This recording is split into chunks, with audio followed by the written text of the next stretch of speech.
Welcome to Witches of Workshop, a writing community podcast. I'm Lauren. I'm Caroline, and this is where we brew better stories together. So if you want to be critiqued on the podcast, just send 1 to 10 pages and a synopsis to witchesofworkshop@gmail.com. Without further ado, let's get started. Would you like to introduce yourself? Hello, I'm Katie Bernet. The Katie Bernet. The Katie Burnett. Okay. Okay, I mean, if you are living under a rock and you don't know who Katie Burnett is, we're going to tell you. she's not just our brilliant friend, she is also an author. Her debut, Beth is Dead, released January 6, 2026, with Simon & Schuster. Tell us a little bit about Beth. Okay, you guys, it's a contemporary retelling of Little Women. Yes, I know. As a YA mystery. It's so good. It's so good. We have to stop talking about it since we Literally a year and a half. So it's finally out. You can go buy it. Yay! Everyone's loving it. It's got a Kirkus star review from Publishers Weekly, and is the very first pick for Reese Witherspoon's Gen Z Focus Book Club, Sunny Reads, which is crazy.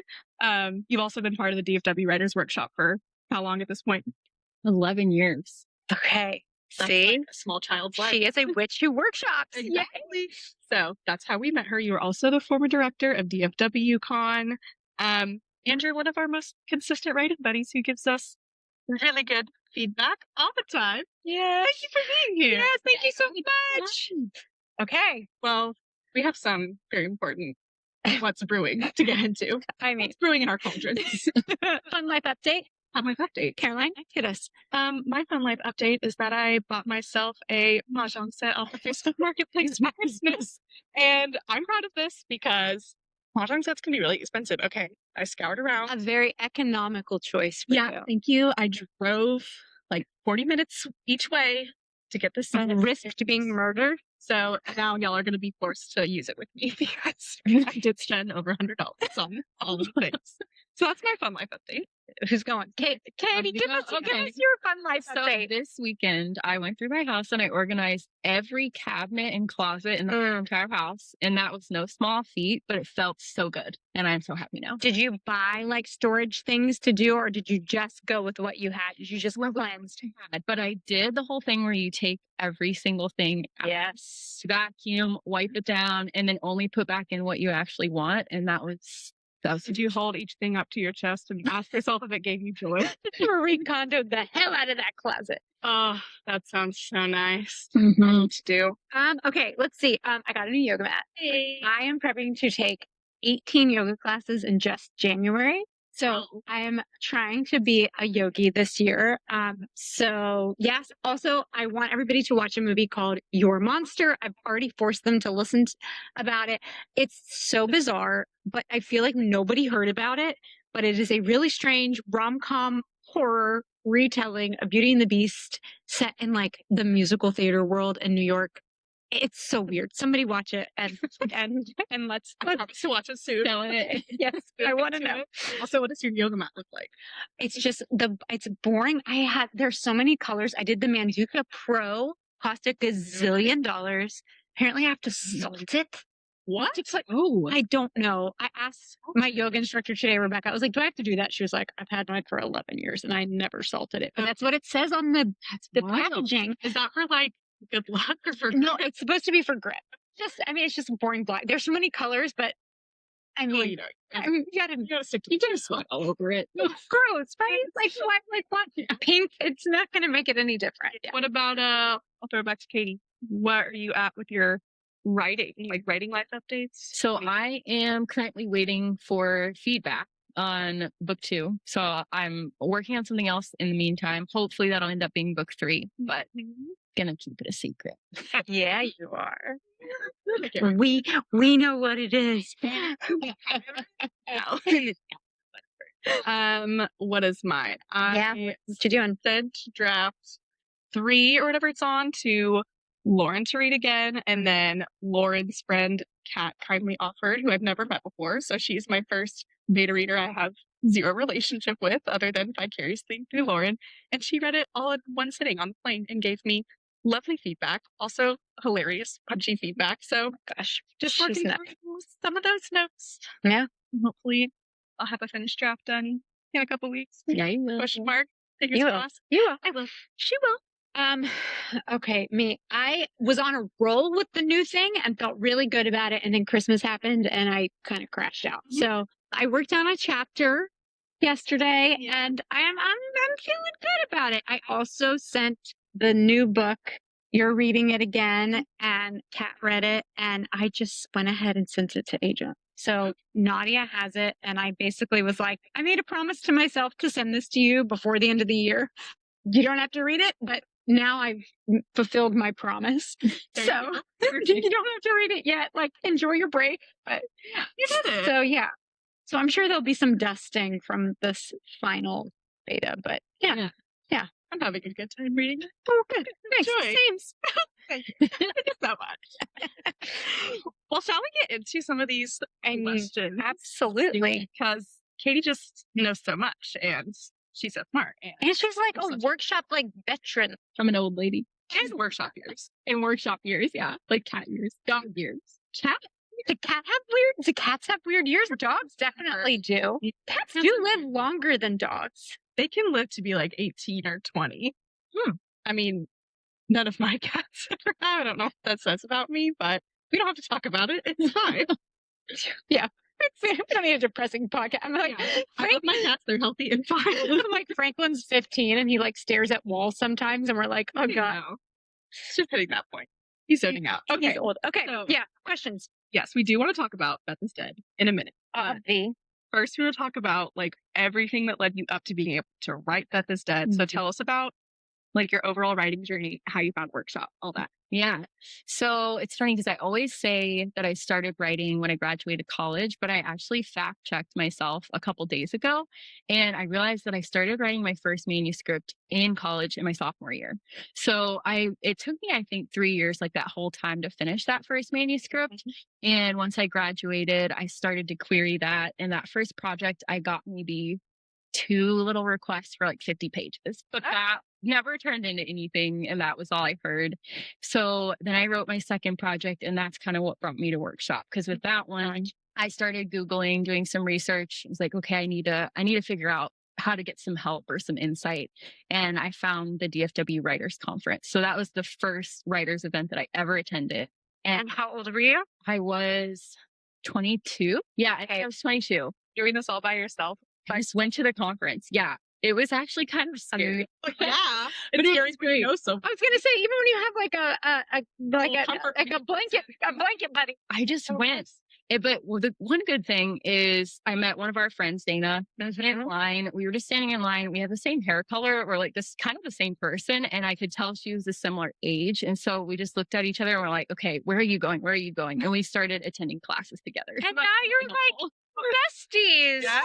So that was huge. And then the biggest thing about that conference was I started noticing that what I consider to be the most knowledgeable people had on badges that said DFW Writers Workshop.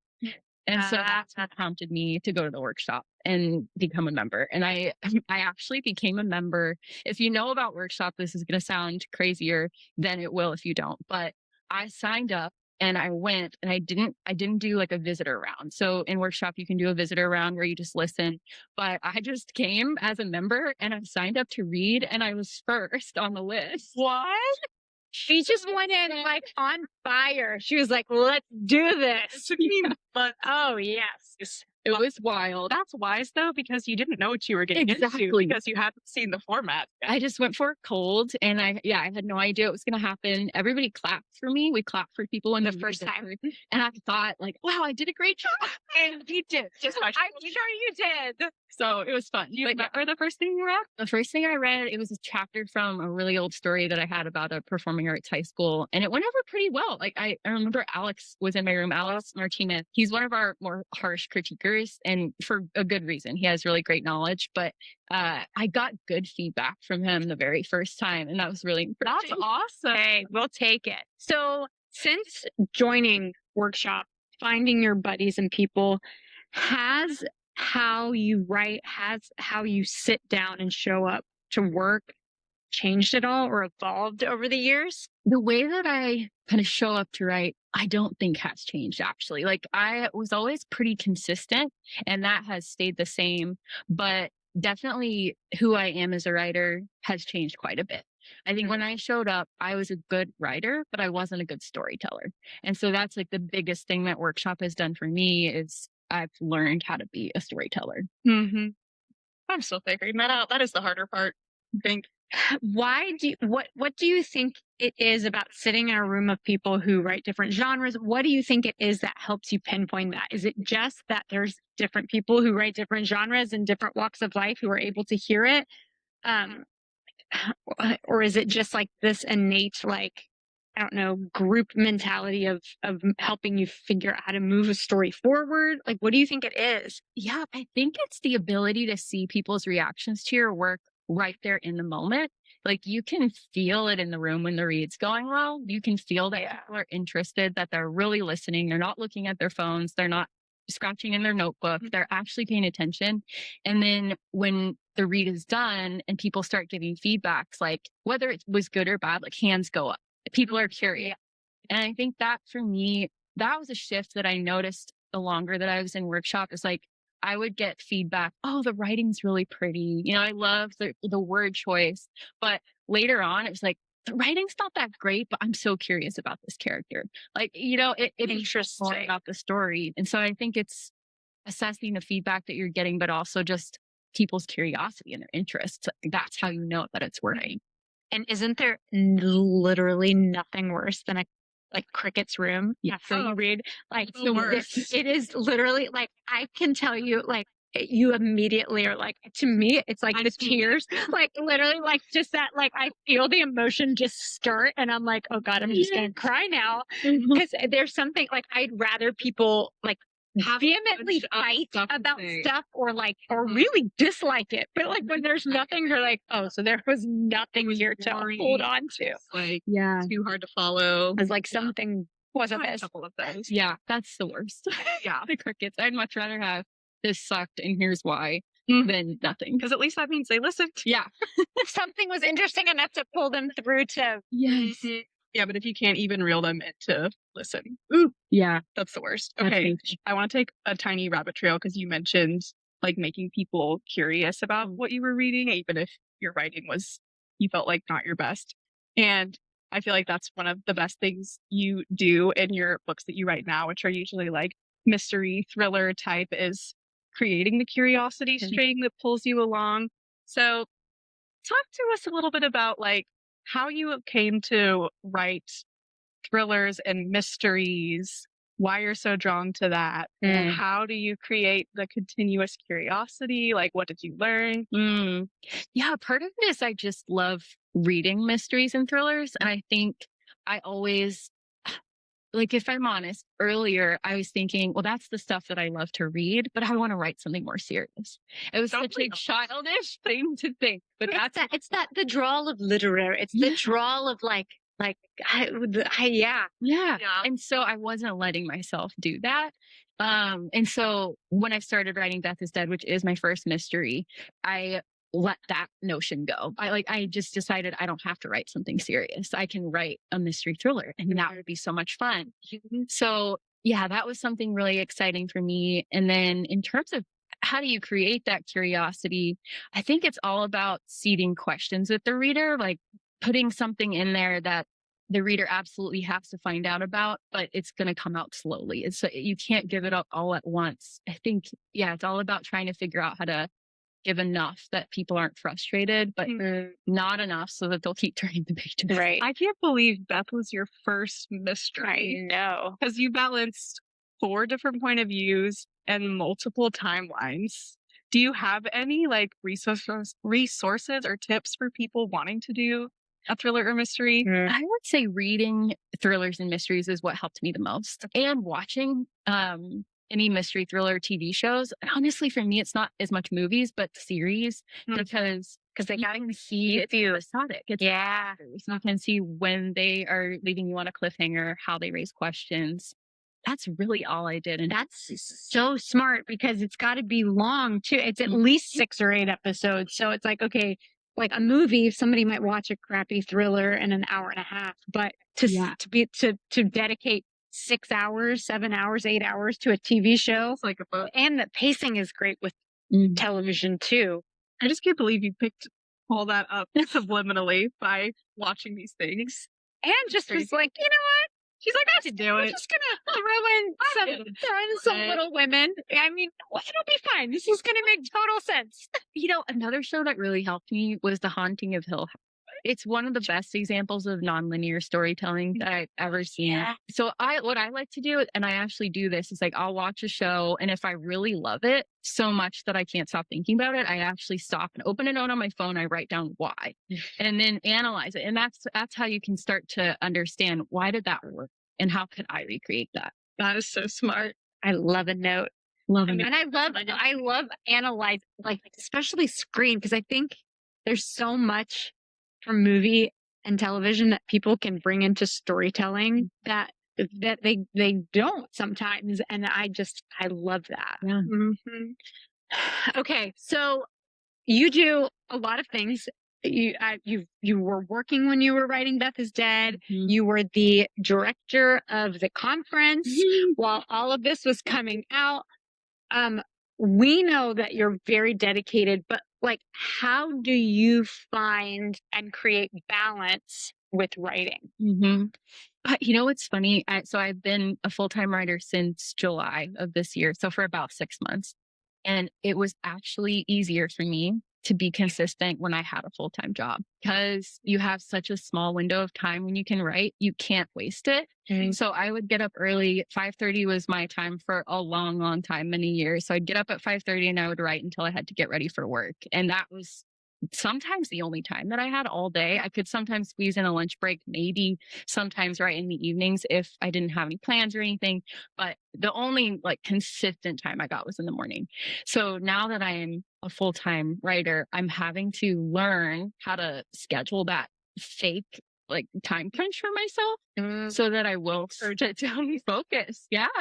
It's interesting. So I'm still learning and adapting to the new schedule, but I think creating fake urgency is one of the ways that I'm doing. Have you found any brain tricks to make your brain feel like this is, an urgent or special time, even though you might have all day?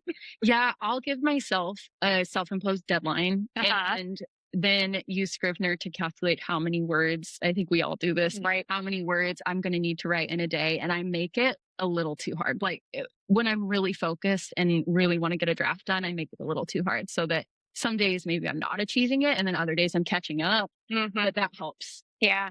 Yeah, I feel the same because we've been doing our Monday night, usually virtual writing sessions for probably a year or more now. And we only give ourselves an hour.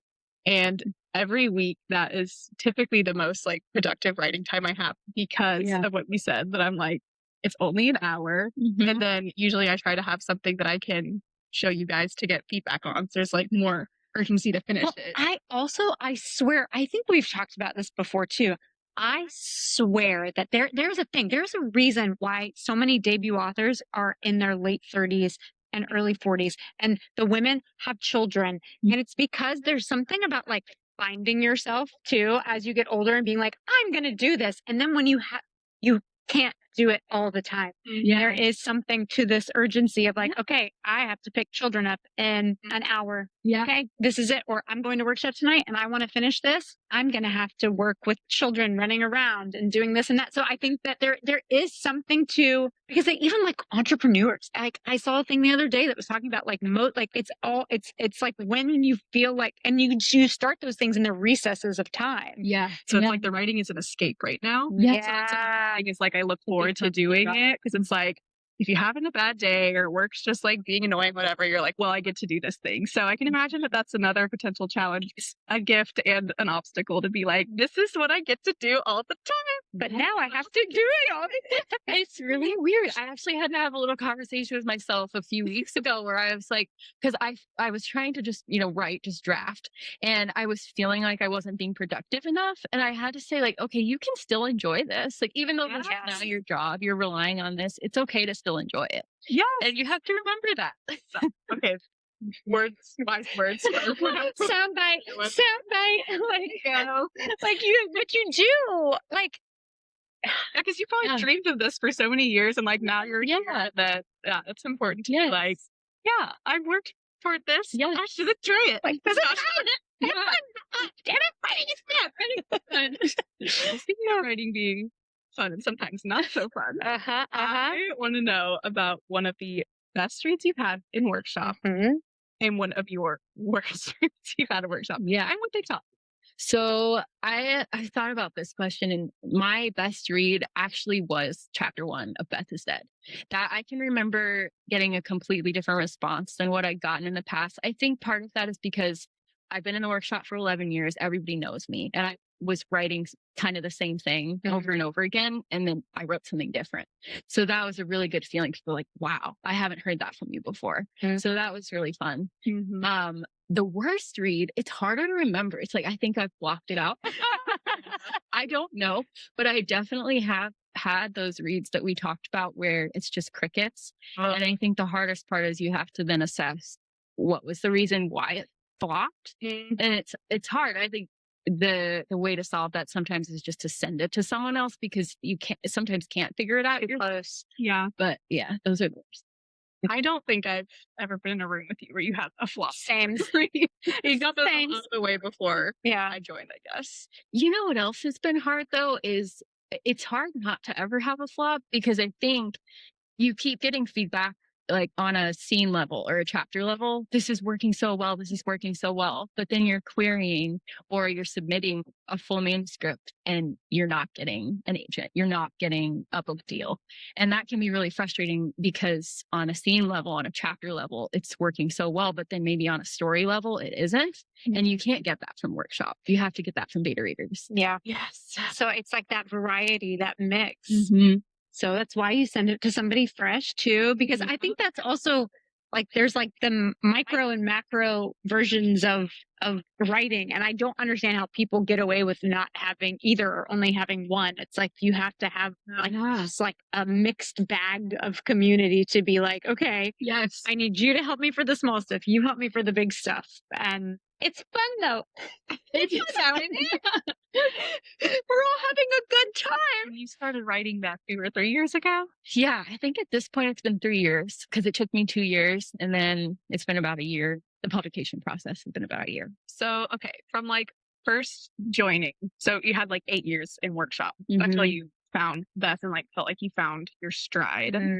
For those like 8 years in between, did you feel like you were always getting better, or there was like a big moment where your brain cracked open and you're like, oh, now I get all these things I've been learning for the years? I do feel like I was improving slowly over time, and I was seeing that with certain milestones. Like I got my first agent, or you know, we went on submission and I got a revise and resubmit from an editor, and you know, it didn't work out, but at least I had that like one extra step forward.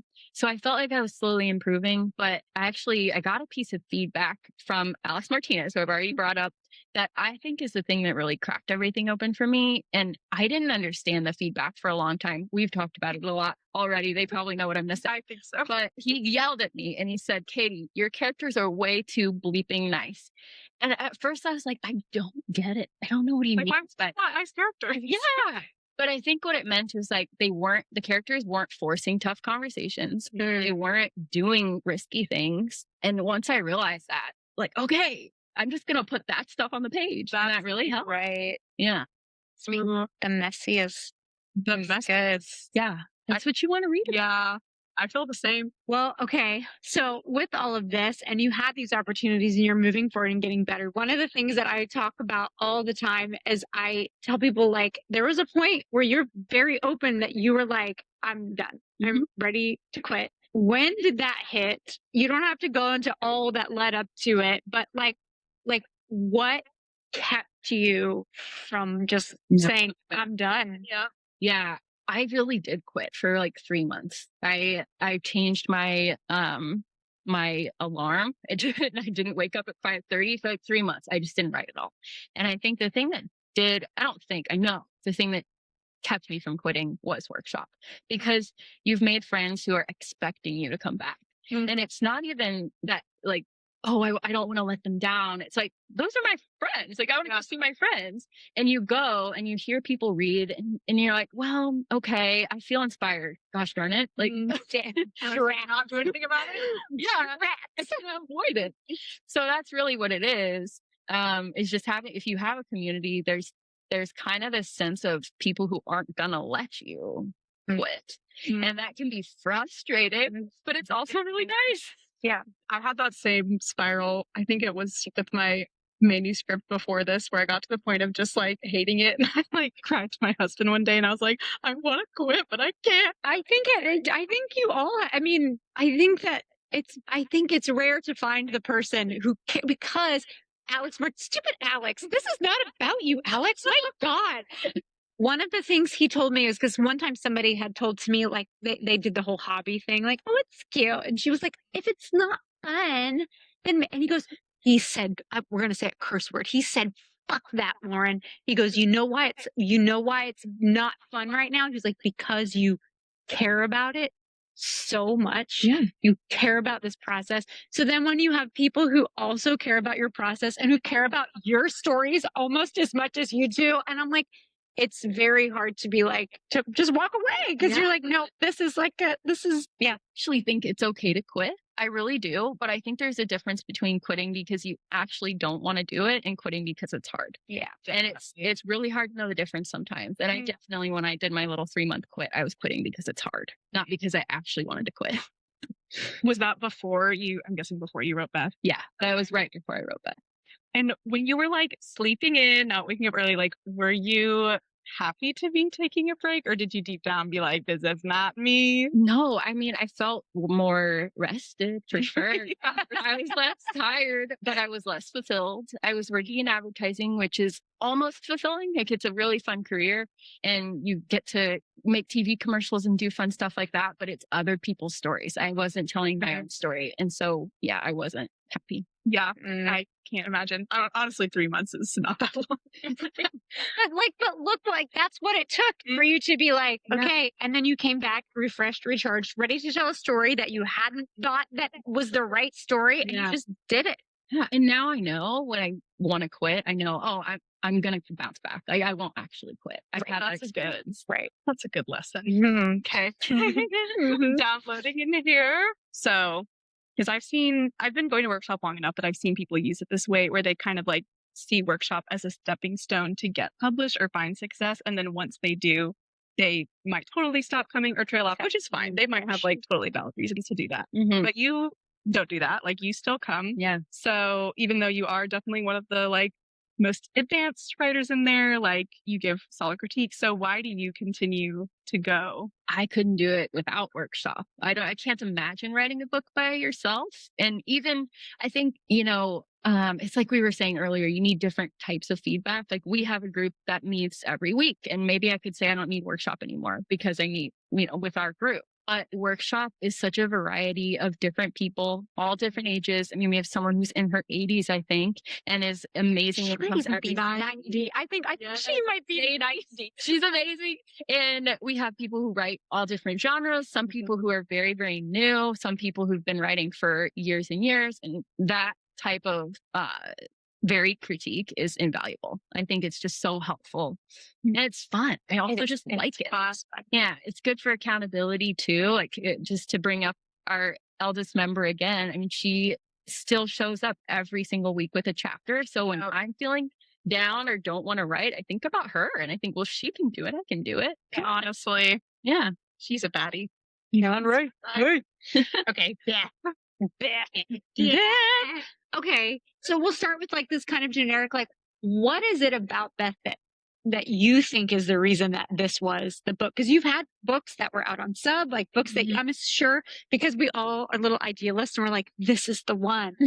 But why do you feel like Beth was the book that is getting you here? And so, I mean, we kind of talked a little bit about why it's different from other projects, but do you think that is why? I think the biggest thing is that it's very, very easy to pitch. It's very easy to explain what it is. It takes a few words, like Little Women as a Murder Mystery. And I think that was a huge part of it. I think also it was the first book, like I was saying earlier, where I really understood how to spark curiosity and how to keep people turning the pages. So I think that made a huge difference. But if I'm honest, like it's the hook, it's the pitch that really made it easy. When did that come into your head, and how did that come into your head? It came from one of our friends, Jenny Martin, shout out. When I was trying to figure out what to write next after the whole quitting thing that I did, she told me to sit down and write a love-hate list. So on the love side, put down all the tropes, themes, books, movies, life experiences you've had that you've loved. And then on the right side of the page, do all of those things that you hate. And then pull out different combinations of 2 from the love list to conquer things on your hate list.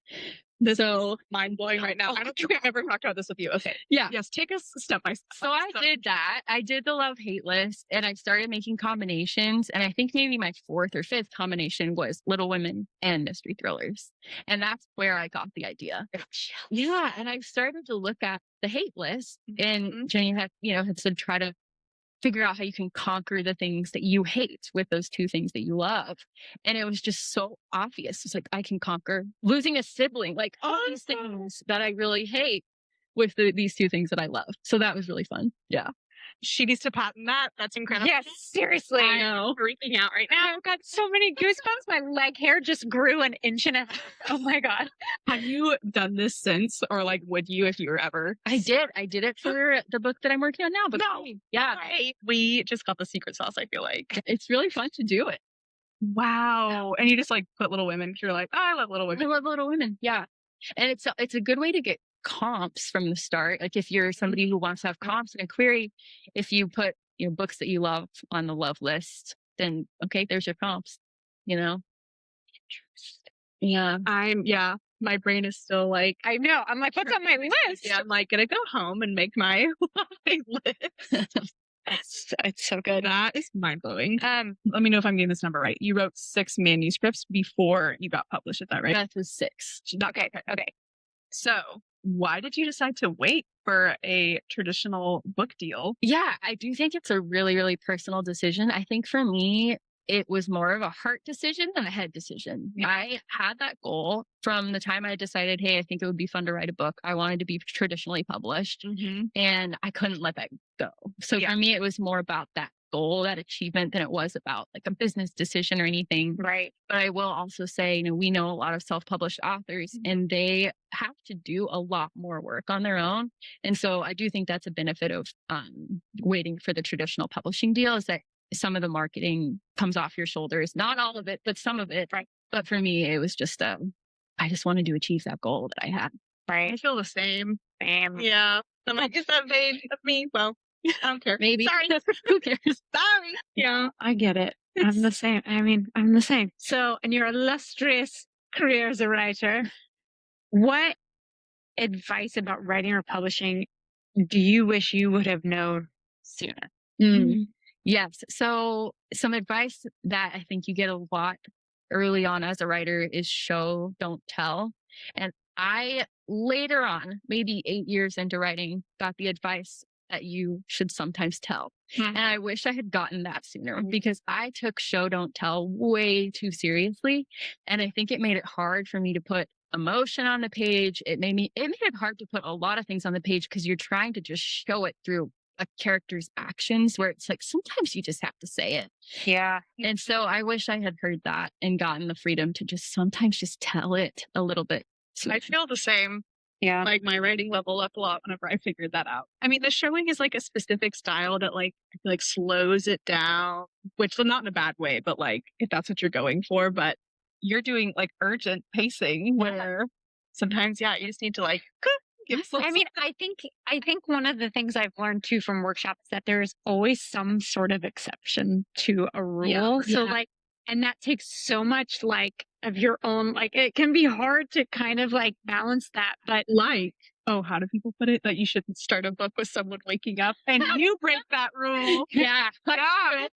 And it works perfectly. Yeah, I break that rule. I mean, there's no dream sequence, don't worry. But the first sentence, I hope I don't get my own first sentence wrong, but it's something like, when I wake up, Beth is not in her bed. Yeah. So yeah, it's not that. But that's what I've heard in workshops so many times. If someone reads something or someone wakes up, they're like, okay, so don't do that. And it's like, sure, a lot of people probably do it poorly, and that's why they say. Well, I think people just get so scared, and what's so it's all like like the agents are going to hate it. Like when I'm querying it, like that's going to be the first thing they read, and then they're going to just throw it into the slush pile and will never be seen again.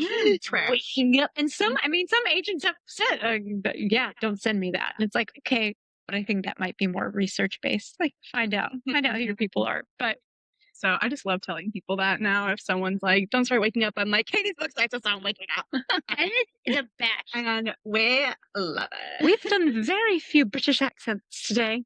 Wow. Shut up. Like you do a lot of singing. Oh, Oh my gosh. We've been very serious with you, Katie Bernet. How dare you? Join us. But yes, we do feel very formal in here. Like I'm in a fishbowl. Just keep walking. I know. So we're recording in the lovely Match Point Coffee in Fort Worth. No. Yeah, it's very bizarre, but this is fancy. I like this. It's fun. I know. I like It feels official. it. Is. It's And it's witches of workshop colors. exactly. I want to get to the tea, and I know you have to like I know. steal the tea Okay. because you're the real deal and all. What can you tell us about one of your current works in progress? Yes. So I can say that book 2 will be another retelling of a literary classic. I'm not going to say which one, but I have hinted in a couple interviews that the author and I share a name. I'm not going to say first or last, but we kind of share a name. So if you can figure that out, That's a fun clue. Like, then Godspeed. someone will. I believe it. Someone probably. Uh-huh. But yeah, so I'm excited about that. And then I'm working on what I hope will be book 3 right now. And the funniest part about answering this is you have both read all of it. But yeah, I'm excited about it. yeah. And will you be writing more young adults, more adult? Yes. So Young adult for sure. I might start working on an adult mystery. Let's say TBD on that, but YA for sure. yeah. Okay. Can I throw it back to a YA question really quick? Do it. Like, what is YA? Why do you like writing YA? Like, I love reading like your YA.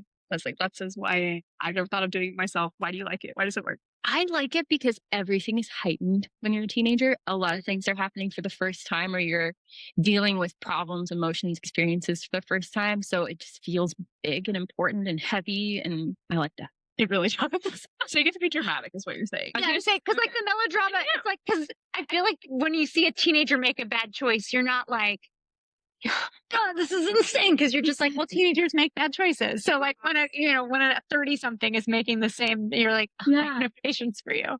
That's a really funny way to put it. You can be dramatic. Yeah. Were you a dramatic young adult? No. I was gonna say, I mean, if you wrote a whole book in college, you're probably not a dramatic. No, I Sounds like was not not your life dramatic. together. I was so focused and serious. I was a very serious ballet dancer at the time. So no, but maybe that's why I like to write it, because I'm experiencing things that I didn't actually experience in real life. yeah, Yeah. And we would never know. You do it so great. doing it good. She's got it. Did you have any more before we get to our I think we're good. I think this was like wonderful interview. We knew she would be. Everyone you. knew I Yes, The cover is so pretty. it is. Oof, and then the inside. Yeah. Oh my gosh. No, the inside is my favorite. Okay. Okay. So we'll rapid fire wrap up. Yeah. Favorite March sister. I am an Amy girl because I'm so dramatic. I love Jo, but she's just so serious sometimes. So I love Amy so much. She's a great one. Gonna be basic writer here. I gotta say Jo. I just love how flighty she is and that she friend zones people that are like the perfect fit for her. Love her to bits. Yeah. So I used to say Joe, but now I say Beth. I know. She's a homebody. I love her. True. Favorite time of day to write? Mine's also early in thought. Like really early? Mine's still all early too. Like not as early, but 7 to 10. I love that time frame. I like the time right after drop off around 8:30, but really I always get into my groove after lunch because I'll have to go pick the kids up as soon as I start to like be on a roll. So like 1 to 2:30, I'm like, and then I have to leave and I'm like, dang it. So then I leave myself notes. Okay. Yeah. Love it. Mhm. Okay. Go-to writing snack. Dark chocolate. Oh. Classic. Any particular brand?